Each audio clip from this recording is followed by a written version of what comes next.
All right. Hello and welcome to another episode of Who Knew in the Moment, the podcast. Today, I'm honored to have Chris Zimmerman. Chris is the founder of the clothing company, Violate The Dress Code, and they do more than just clothing, but that's kind of how it got started. And today, you're going to get to hear a lot of different things about his business. But one thing that I just picked up on and gained to know a bit about his story that really stood out to me is Chris is an entrepreneur that's willing to pivot.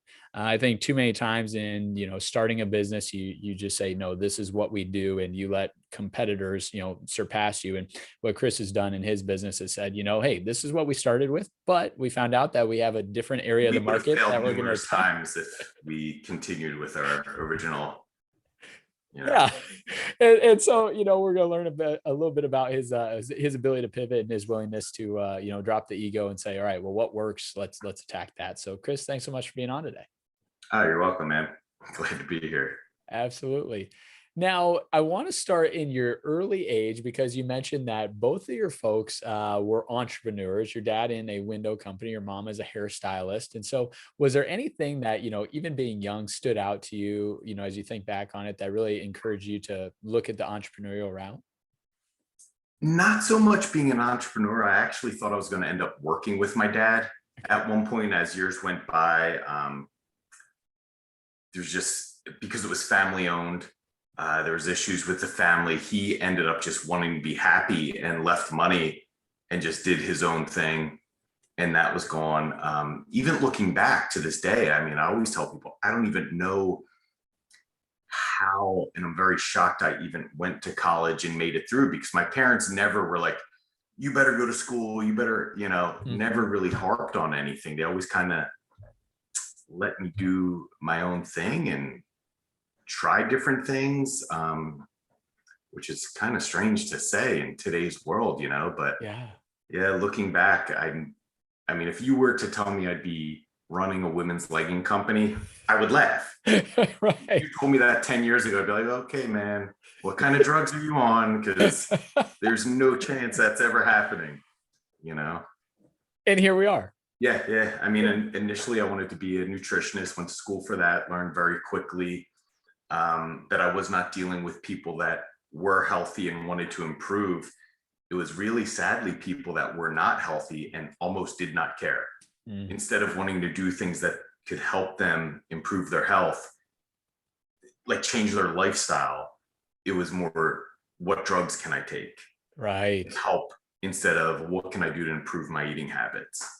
And that was kind of a little bit of a letdown. I just did not want to do it. Yeah. Well, and so with that, you end up going to Temple, right? And the Fox School of Business. Yeah. Yeah. And so with that there, what were some things that, you either from a standpoint of introductions and meeting people helped you, or just ideas and people that, maybe help get you in a direction of where you thought you might want to go? Well, initially, like a lot of people that start, I know a lot of people just do liberal arts when they're not really sure. I always knew I wanted to do something. So that's why I figured business, and that would at least teach me some basics. But when it came to doing an online business, the rules all changed. Yeah. Looking back at when we started to even an online business now, how we started back then would not work today. Right. It changes so quickly, and I don't want to give anyone bad advice, but for me, at least, I would almost say college was probably sadly a bigger waste of my time. I know no one wants to hear that. Yeah. People in school, probably hate hearing that, but it did not teach me anything about being an entrepreneur and doing your own thing and taking risks. It was more, you have to do this. Yeah. If we followed the rules, we would have probably been out of business in 2 years. Right. We were lucky, like Instagram came around and that changed things, social media, influencers. It wasn't back when we started, your choice. And I still always hear it from older people, like, why don't you do commercials? I'm like, I don't think any of our customers watch TV. Right. All streaming. Like that would, or we still get asked to do like flyers or magazines. And I feel pretty bad, but those times are long gone. Right. So as you're graduating school, you've picked up a probably more than a hobby, but of physical fitness and training and competing. And as you're doing that, there becomes this moment where you suffer an injury and that prevents you from competing. Which was really strange. So at the time, and that's really the pivotal moment where you have all this free time. I'm used to working and going to the gym. And then when that was wiped out, it's like, okay, maybe what can you really do when you're injured? Sit there, watch movies. So I started messing around with Photoshop. Yeah. Me and my best friend, we would just make horrible memes of each other before memes were even a thing. Yeah. Send them back and forth. At the time, his wife got really upset with some of the ones we did. A bit out there. And then I went to a friend's bodybuilding show in New York. The photographer there ended up in a fight with the promoter, kicked out halfway through the show. They basically asked the audience if anyone could take photos. I was somehow volunteered. I had no business doing it. They were horrible. But I guess because I fit in and they liked my personality, I was invited back to do all these other shows. And that was kind of how everything started. Just an accident and a joke, you know? Yeah. So I want to highlight that though. The too many times I think people are looking at, all right, here's my order of operations, right? Here's how it's supposed to play out. And sometimes it's just your willingness to say yes to an opportunity that can create more opportunity. So, maybe Yeah, highlight at the that. time, it wasn't even an opportunity I wanted. It was more or less feeling bad. Yeah. Like knowing all the time and effort these people put into a show and then they go up and they don't have any memories. Yeah. So it was like I did it. And then at the time, still being injured, I had a lot of friends doing these shows, and being that they pay my travel, I'm like, you know what? I might as well start going to these shows and doing this. But I really did love it. I really did love the fact that as I was learning Photoshop and editing, I could actually learn and put it to use. And then I was horrible at the time. I still look at my work. I'm like, what was I thinking doing that? Yeah. Even with the current things we're doing, you always second guess everything and always want to improve. Yeah. Well, and I think, that's one of the reasons you've been able to build your business to the level of success you've had, right? Is because you are willing to learn and you are willing to say, I maybe don't know the best route, but I'm learning. Yeah, it still is. And we can talk about it later on, because now currently, I don't know if you're familiar with what Apple did with their iOS update for privacy. Have you heard anything about that? So do you have Apple or Android? Yeah. Yep, Apple. So did you get the new Apple iOS? I think it's like 14 point, but they basically did a privacy update and you opt in. And then if you're interested in, say, like cameras and Sony cameras, you can get targeted with, different lenses or accessories to buy for it. But now that they do that, it's so much harder for us to target certain interest groups anymore. Yeah. And it's almost like we're back to day one, where we have to go back and find a lot more organic posts and influencers. Interesting. And this recently just happened in May. Okay, so this is just completely something brand new thrown at us. And the sad thing is people think it's for their privacy, but Apple's just starting their own marketplace. Yeah. So interesting. It's not as transparent as people think. They think Apple's looking out for them, and they fail to realize Apple's a monstrous corporation and they just want money too. So yeah, I can believe that. Yeah. So interesting. So so in your story, you are taking photos, you start doing photography, and at some point you decide, what, I'd like to make t-shirts. I've got a couple cool ideas and things that I'd like to put on my own shirts. And that, having the connection to, bodybuilders and people that are physically fit gave you some models. So talk a little bit about how you decided to start the t-shirt side of things. Well, so that was just something that was just a free side little hustle. We had a lot of friends that had access to screen printing machines, and it was just like a creative outlet at the time. And it was never supposed to make any money. My friend John Bell made me a free site. I believe it was WordPress or WooCommerce. Okay. And then we eventually grew out of it and had to move. But it was just a side hustle. And at the time, I think it was more or less my social media network that, because we did a lot of photography with women, more women bought the men's clothes and cut the sleeves off and wore it to the gym as a tank top. And then I never really wanted it to be in the fitness industry, but I mean, if that's who's seeing your product, that's who's really buying it, because we didn't do advertising at the time. It was all like a trade for a photo shoot. Like my friend Larissa, who's enormous in the fitness industry as an influencer, we'd shoot with her, you know, she'd wear it, she'd shout us out, and, you know, that's all her demographics as well. But then, so eventually we had to get away from just men's shirts, do women's and men's. Then obviously the women sold more, do more and more women's, and slowly it just phased out the men. And then slowly we became a legging company. During that time, we bought really inexpensive blank leggings. Anyone could go buy still to this day from American Apparel. And we'd screen print, you know, by hand, our little graffiti logo that I drew up. Yeah. And they became the bestseller. And then we just kept reinvesting and reinvesting. So when you look back, it was no risk involved because we started literally at zero. Right. It wasn't like we ever needed even a loan of $1,000. It's like, oh, here's 20 blank t-shirts for $250 to screen print ourselves by hand, you know? So it was, there was no money involved. There was no risk.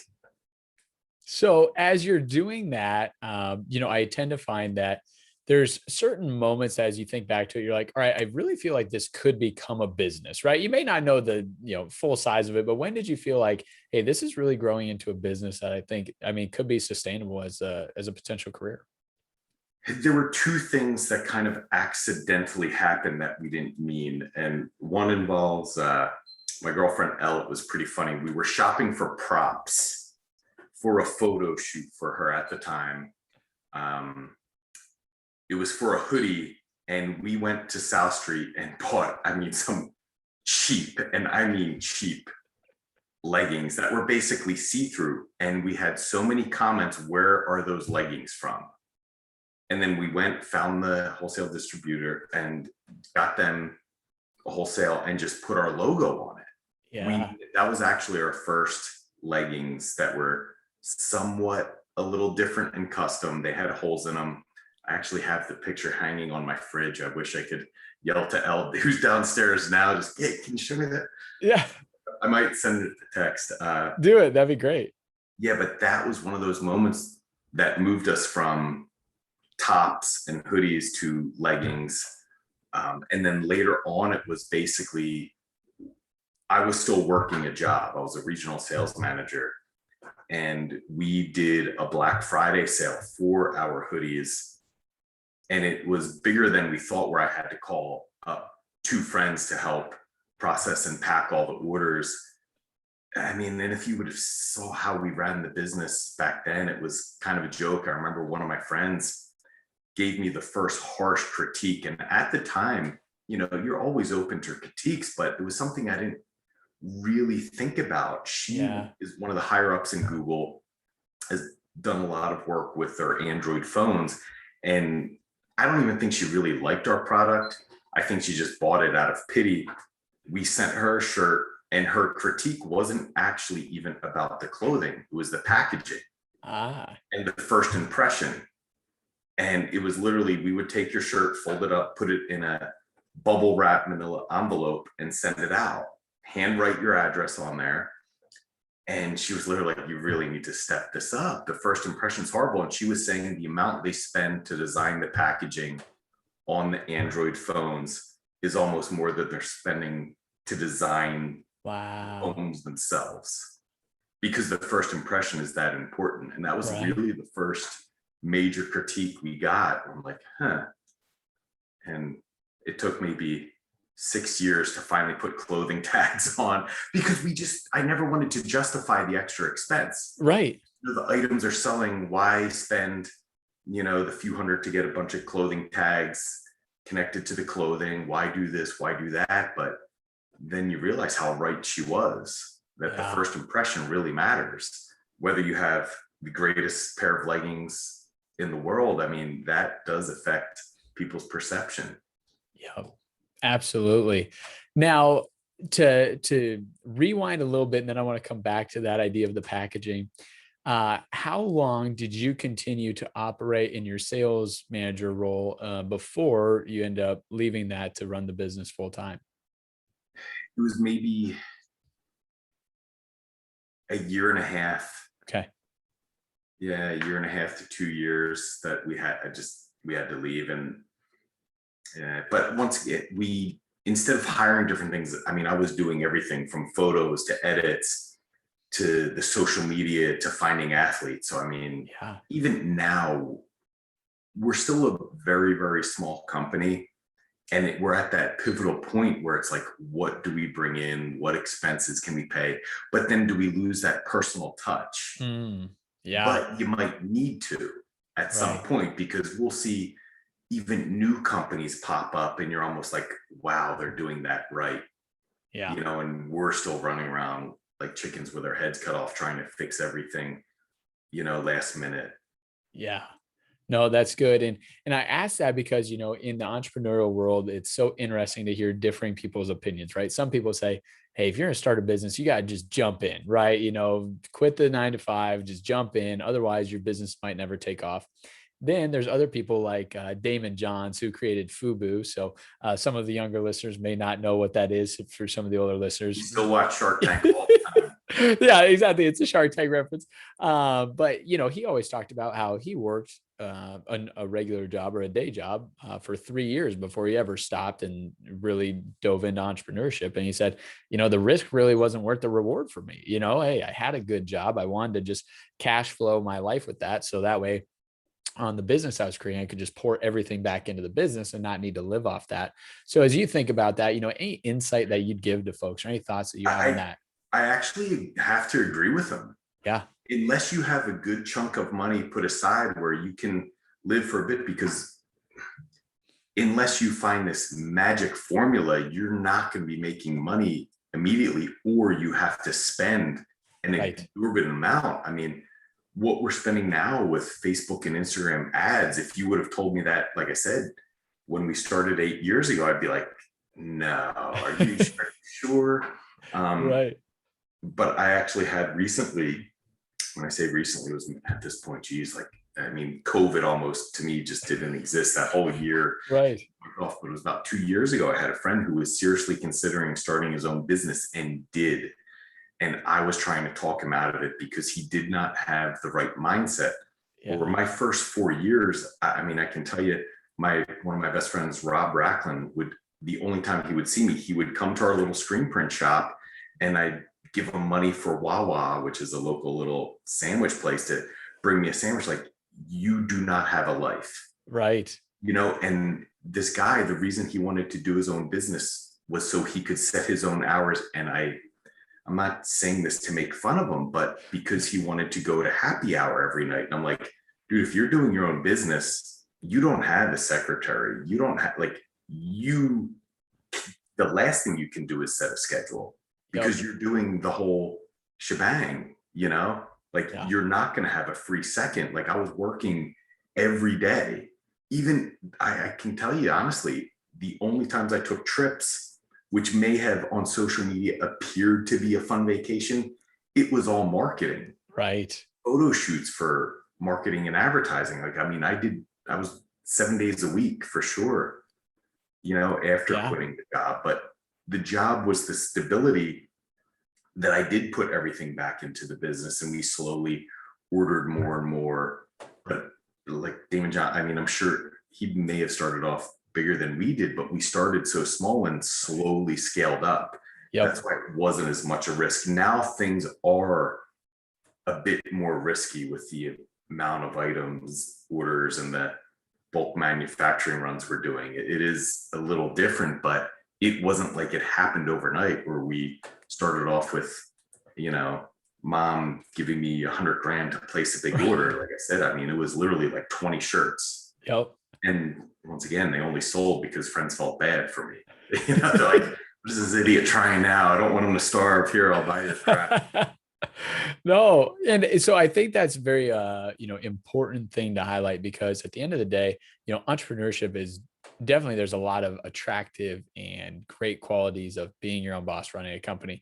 At the same token, I think the thing that gets missed is, most oftentimes, unless you have a great relationship with an entrepreneur, you really don't meet them until they've had some success. And then you do get those flexibility things, right? Like, you can take a It's trip. at this point now that if I wanted to go to, but I'd still would have to be checking my phone. There's still Yeah. different things. It is a little different now, but it is still every Yeah. day almost, but a lot more flexibility at Yep. this point later. But I mean, I'd say first 4 years, I was probably, anytime you ask how you're doing, I'd probably be like, we're gonna wait another, you know, month or two, and then we might shut things down. Yeah. You know, Yeah. it was Now, just, what was the, or up to this point, what's been the most nerve-wracking investment into the business where you were like, all right, palms are a little sweaty, writing this check, or, sending this, these funds, wiring it that way? I hate to say it, but it might even be currently. So Yeah. we basically we've been revamping the line. I'm a big believer in trying to improve the quality, and that's what's going to sell the customers. Yeah. Not just, hey, here, buy this inexpensive. We want, if you've never heard of the brand, to try something on. And every time we improve something, I always feel like we're there, Yeah. but you never really are. I mean, things are always moving, changing. Yes. And it's a little hard for me being a guy. I mean, I'm listening to all the girls on the team. They basically tell us what fits, what Right. colors. And right now we are so behind on the releases. We literally had this talk last night where we really think we improved the cuts in the fabric for one of our collections. And at this point, it's what, we're still early July. By the time we get this collection, it would be mid-August. Do we go with, risk it and go with summer colors, which we kind of think we want, but the order is so big to get this even started. Right. It's a giant, like, we might be sitting on these all year up until spring, but I think we're going to take the risk and move forward with it. And just, it's always something like that. But right now, that is actually probably the biggest concern, because we've been able to, I don't want to say stay small enough, but whatever we have released has kind of sold out. But we're also at that point where we do want to bring in more people. Yeah. We started and kept things purposely different, where if you didn't see the logo, I still knew that was our leggings. Yep. Where we're told a lot of times, oh, well, I couldn't wear these, even our simple black leggings, they couldn't wear to work because they do have different curves or scrunch butt. So we're trying to actually move into that, and we're really excited for what we have coming, probably end of August, September, that we do feel is probably the best legging you can get for the money. But I always say that, and then we always figure out something that we need to improve and fix. Yeah. But I'm a big believer in making the product as, to Yeah. the best of our ability. I love that. Now, to just rewind a little bit, in the chronological story. So you're starting to get into leggings. You're, doing the printing off of some relatively, low cost type of a legging, and you decide, I think maybe we should be making or finding a distributor ourselves. And so a friend invites you to New York to make a connection for you. It's always been things like that. It's always been, I don't even know how to explain it, because I am a social butterfly and I meet a lot of people. It's always talking to somebody, and then it's like a bolt of lightning. Like, what are we doing? Why haven't we done this from day one? Like, what were we thinking? And I don't want to say we're a creature of habit, but now we are at that point. Any opportunities we try to jump on and take, Yeah. yeah, it's always different things. I had a friend, Mike, too, trying to get us away from doing the screen printing forever. And yeah, finally we went and took the dive. And I mean, you were talking about pivotal moments. I remember sitting there just so worried. I mean, I think I left my computer screen on for a day without finalizing the order, just like stressing, like, do I hit okay? Do I hit okay? And send the funds. And and then it's just been moving forward like that for 8 years, pretty much.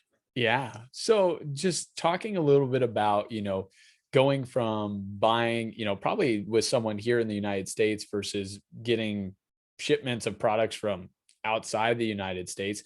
How has that changed business? I mean, obviously, different time schedules, different language barriers, things like that. But just talk a little bit about how that's changed your business. That's,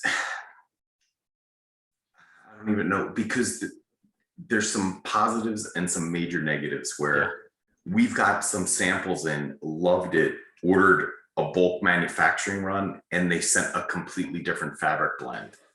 So and then there's issues where, and it happens here too, where they promise to have the bulk run by a certain date and it doesn't.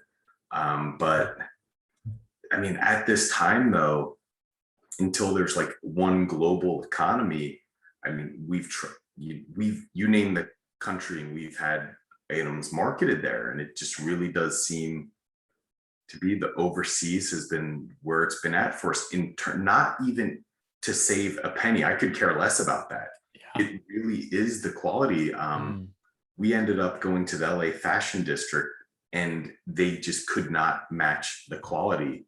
I mean, I'm sure maybe if we spent more and more time going, we Right. could have, but it doesn't even come down to saving a penny for us. That's not even Yeah. a thought for us. It's more about who can make the best, that if our athletes try it on, they prefer this. Absolutely. So just talking about that, you've been able to grow the brand and significantly through social media. And you've kind of mentioned, hey, some of the people that we've used as, athletes sponsoring our brands, they've grown with us, right? It's not like it's a one-way street here. Like, hey, we're benefiting from it. We've seen, their pages and, their social media followings, grow as well. So talk a little bit about how that got started up and, as you started to see some success that way. Well, we're actually getting a lot more into that now because we got away from it for a little bit. But when I was doing the photography, when they were flying me around, that was kind of our thing. We would do a trade for shoot instead of like, so say if Nike hires you, they're probably paying you X amount to do this shoot and leave. So instead of that, we would spend a day with the athlete, Yeah. whatever content they wanted to help them. Most likely you also got published in a magazine, and then we also got our content. So it was a great thing to get fresh new faces all the time shooting for us. So we're seen everywhere. Yeah. And then as the business grew on its own, we continued doing that for a while, up until recently. We used to spend a lot of time to market and promote that athlete, not even wearing our items, just to help them grow. Yeah. And like I said, recently it's been more just shooting them in our products. Yeah. And now with all the issues with social media marketing and targeting, we're going to most likely, unless there's a quick, simple fix for that, get back into helping promote and grow the athletes in addition to us. So it's more of a two, but the people we have posted, I mean, they have tend to all grow. And, once we post them, they tend to get hit up by different sponsors, whether it's supplement companies, different things. So it does really help everyone. Yeah. And it's more about building a community and a friendship. We have been hit up a lot by some bigger influencers who just want like a money, but it's like, we want you posting. We don't have a problem paying money, Right. but we don't want you posting, us today and then another brand tomorrow that's paying money. That doesn't really help anyone. There's no loyalty and there's no trust. Yep. And I think people see through that too. Yeah, absolutely.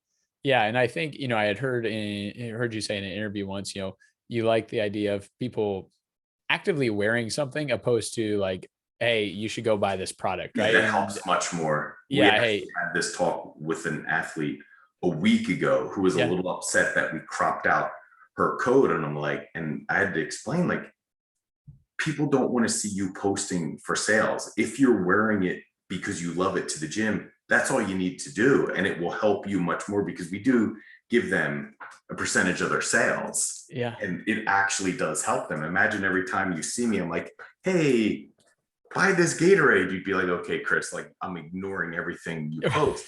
But if you just legitimately see me picking it up and drinking it in between, think about how you do. Oh, he loves Gatorade, Right. He Yeah. truly does. He's not even asking for a sale as I'm opening this Gatorade up to. We'll make sure to reach out to Gatorade and tag them in this and get you a sponsorship with them. Hey, bald guys to sponsor. I mean, I don't know. I love it. So for you right now, inside the business, obviously your role in all that you're doing has changed a lot from day one. It's probably a lot the same where you're doing a lot of different things, but it's probably changed a lot just in regards to quantity and size and things. So, what's been the best part of the transition for you, or maybe the hardest part of the transition as you've gotten bigger? It is very hard because no one's going to be as passionate about your brand as you are. To bring in someone and know they're half-assing this, half-assing that. We did bring in help with running the Facebook and Instagram ads, which, looking at numbers, I'm not a fan of. Even accounting, I put off and just try not to do. So it really is hiring people that and you have to admit to yourself, like, okay, they can do a better job than I can. Yeah. And interesting. That's hard to do. It's not like you're getting a job with a company immediately and this person has this role, this person has this role. It's like, okay, and you know what? This is too much. I'm done. Yeah. So something that was profound for me to learn from a mentor of mine that I applied to my business is, he said, what most people try and do is find someone that can do the job that they're currently doing at the level they're doing it on day one. And he goes, the problem is most people can't find that because there's just a learning curve, right? Even if you bring in someone that's talented in that field, like the way you want it done or the way you've been doing it, is probably a little bit different. So he had mentioned, find someone that can do it 80% of the way as well as you can do it, but they're maybe more passionate about that specific area of the business, and they'll figure out the other 20% and then some. So, I always have thought about that myself. It's like, all right, I don't need to find someone that can do it the way I would do it. That's probably just not going to happen day one. But if they can do it relatively well and they're actually passionate about it, opposed to me, it's like draining my energy. That's probably a good opportunity to delegate that type of a role. Oh yeah, 100%. Our advertise, they kill what I would even consider doing. Yeah. They look into the numbers and research everything. I'll just basically take a look at the return on ad spend, which to me is what I'm concerned with. But yeah, they do a great job. And even now, I mean, even the designs, like I said, in the colors, it's not really up to me. It's up to what our athletes want and trusting them. Yeah. That's great.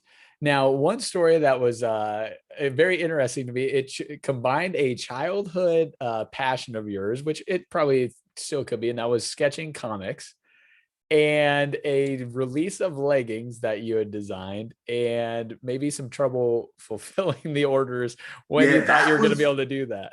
So between the time on the one Black Friday where I realized I had to bring in people to help, that was the one where we did a release, and it was, I don't want to say a novelty because they still continue to sell. We're actually going to re-release that specific legging this fall again. But we did a superhero legging release, and we ordered enough for, at the time, that would have lasted us well into spring. We released them Thanksgiving for Black Friday, and they actually sold out Thanksgiving during dinner. And I had to do an emergency call to our manufacturer in China, pay them extra to expedite it. But that was a complete pivoting point in our business where I'm like, wow, these numbers are significantly more than we could have ever forecasted or projected. Yeah. And we really had to change the numbers. And that was the point where it's like, okay, this isn't like my job anymore. This could really be a successful future and career. Yeah. So that was a little crazy. And that item too was one of those items that was so different. If I saw you wearing it across the gym, I knew that was ours. I didn't have to see a logo, you Yeah. know? Well, and I think that highlights just how much of a following that you guys have, right? People feel like a part of the Violate the Dress Code business, because it wasn't as if in that 24 hours you could have had a ton of marketing going on or a bunch of people Yeah. that had photo shoots in them or anything. It's I like, think it was just because it was so different. It was such yeah, a weird risk. And I was even like, I wonder how these are going to do. I really like it, but it's weird and nerdy and kind of cool. And at the time, I think it was one of those, you know, like I was saying earlier, like some magic formula, because that was at the time, it was probably right around where comic books kind of became cool. yeah, Where before it was like nerdy, but I didn't care. I would tell right, you since day one, like I love going to comic convention, New yeah, York Comic Con and things like that. But I guess, with Marvel and their movies becoming worldwide yeah. phenomenons, I mean, it just was the right time really for that to all snowball and just hit as one. I love it.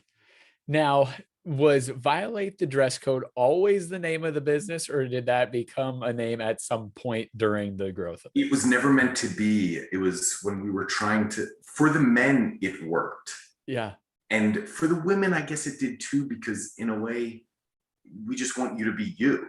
Yeah. Like with the superhero leggings, like if you have to be yourself, you have to be confident and Right. do it. So don't go follow the Kardashians. I mean, I hear all these stories, girls doing things they don't even like, but because it's the trend. Right. It's like you have to like it. You have to be passionate about what you're wearing and what you're doing. But when we were trying to find a domain name, I mean, I don't know if you've looked recently or tried with every name is taken. Right. And it was kind of in the back of my mind, I'm like, yeah, Violate the Dress Code. And I was like, holy shit, how is that not taken? And that ended up being it, kind of accidentally, but really fell in love with it, Yeah. you know? Yeah. That's So great. yeah, it Well, was, we probably should have had a name before we started selling anything. I'll say this. I think sometimes people get too caught up on the things that don't matter, and that prevents them from taking action. Yeah. So, it's good to take action, but yeah, it is nice Because to have a even business. currently, like we'll have talks with the athletes about, well, what do you think about the name? And I'm always shocked that these petite little bikini models are like, no, I love it. It's different. If you want to Yeah. stand out and be yourself and be proud of who you are, I'm like, okay. And I'm always expecting something different. Yeah. I love it. Well, you've got something that sticks. And now if you go on to the website, which we'll include in the notes below, you guys are starting to take in what you were doing or what you studied back in college, and you're starting to add things above and beyond just the clothes that can fit if you work out. You're starting to add help on meal prep and training Yeah. and things like that. So talk a little bit about how that decision came to be and how that's been Well, going. that was just something, how would I even describe that? Really, it's always something that everyone in the fitness industry has been about and done. And two of my friends are amazing at it. So we ended up, and it was a long process. Yeah. Even now, how it ended up working, it's not just a cookie cutter diet, which I was so against. I mean, you're really basically interviewed likes, dislikes. I mean, we've all been doing this long enough where if you gave me some diet or even a workout routine and it was something I hated, you're going to quit. And I know Right. that from back in school when I used to do personal training. If you have any clients do things they're not a fan of, you have to make it enjoyable. Yep. So, I mean, it's not like contest prep hardcore, but it is really something you can stick with and do and stay in shape, have your little cheat meals, whatever you really enjoy, and still maintain that lifestyle, which I feel is really important, Yeah. but Well, get results. yeah, exactly right. And I think the thing I love about it is it just embodies everything that the attire that you guys are offering embodies, right? It's, hey, we know that our target majority of our clients like the workout scene, right? They're trying to get in better physical shape. And so, hey, if we can add value and help them not only look good in what they wear, but also look better and become more fit, why not do that? Mhm. Yeah, yeah, and it does pretty well. We actually, like I said, how we're all over the place. Yeah. We have been meaning to push it and advertise it more. We haven't put $1 into advertising, and it actually does pretty well. But I mean, the girls on the team, I mean, look at they always get asked what they do, different Yeah. things. So, I mean, you're really talking to the people who live that lifestyle, Yep. and show it. So, Absolutely. pretty important. You bet. Well, Chris, I've appreciated your time and you sharing the story and all the pivotal moments that have led you from, studying in school and then doing a different career and then starting a business, and how you've got here. And all I need you to promise me is that in 3 to 5 years, when you just have continued to explode, we can hop on here again and talk about a few more of the pivotal moments that have happened Or since if I then. burned the warehouses down and quit. Yeah. Fair enough. I'm gonna bet on my end, not on that side of it, but we'll see. Yeah. No, but I love it. But yeah, thank you so much, Phil. Awesome.